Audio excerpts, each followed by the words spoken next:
Alors, il y a 3 périodes dans l'évolution des stratégies RSE ou développement durable dans les entreprises. La première, c'est une sorte de préhistoire qui va en gros du début des années 80 au milieu des années 90, c'est la philanthropie. Les entreprises se disent, bon, il y a des problèmes socio-environnementaux, je gagne de l'argent, donc je vais prendre une partie de cet argent et créer une fondation, faire des actions de mécénat, etc. Ça reste très séparé de l'activité et donc assez vite, les entreprises ont eu une pression pour quand même réintégrer ça dans leurs activités et surtout, si vous avez une fondation sur la biodiversité mais que vos activités nuisent à la biodiversité par ailleurs, ça ne marche pas.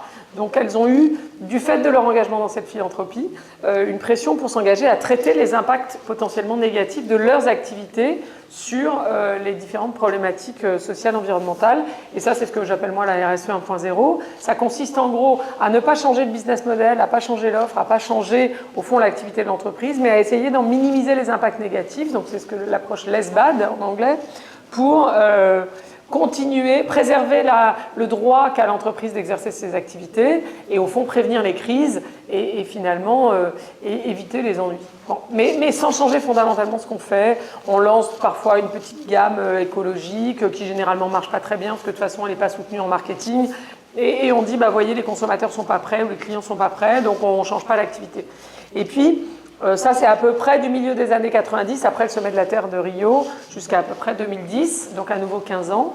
Et puis, depuis le tournant des années 2010, avec l'émergence de Bicorp qui date de 2006, avec un certain nombre d'engagements de grandes entreprises, je pense à des gens comme Marks & Spencer, Philips, qui se sont engagés dans des démarches très différentes en 2007, on voit un changement d'approche qui est plus...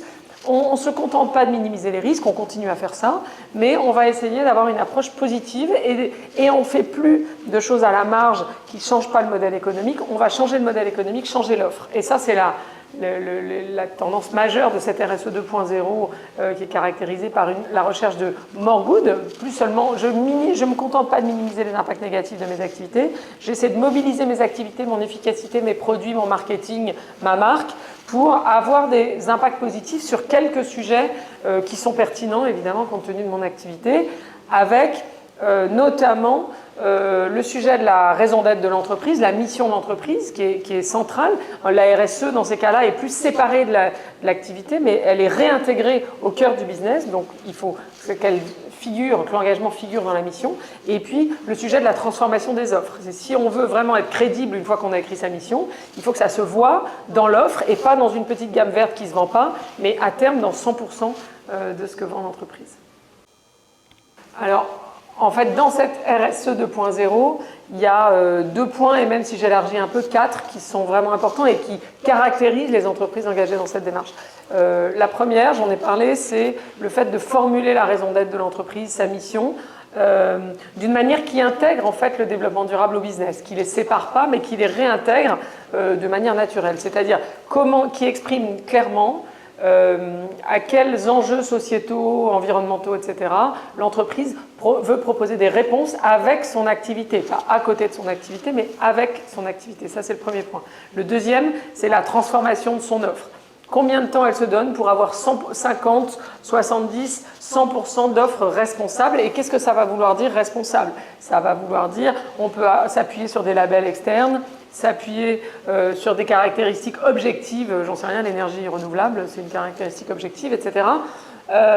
Donc ça, c'est le deuxième point extrêmement important, c'est la transformation de l'offre et du modèle économique, au fond, de où vient l'argent que gagne l'entreprise, de quel type de produits et services, de quel type de prestations ça vient.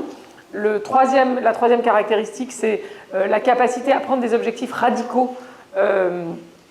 Et ça, c'est hyper important parce que, compte tenu de l'ampleur des enjeux qu'on veut résoudre, on ne peut pas se permettre de faire de l'incrémental, du progrès continu, un petit peu moins pire chaque année. Ça ne suffit pas. Aujourd'hui, les leaders s'engagent sur des démarches zéro déchet, 100% économie circulaire, 100% énergie renouvelable, 100% d'offres responsables, etc. Et c'est ça. Et je dis les leaders, ce n'est pas que les entreprises. San Francisco a fixé, il y a 20 ans maintenant, un objectif zéro déchet en 2020 qu'ils vont avoir atteint. Et la dernière caractéristique, c'est des standards très exigeants en termes de transparence et de responsabilité. Et c'est là que les labels type Bicorp, etc. entrent en jeu, puisqu'ils évaluent ça de manière très très détaillée, un peu à 360 sur l'activité d'une entreprise.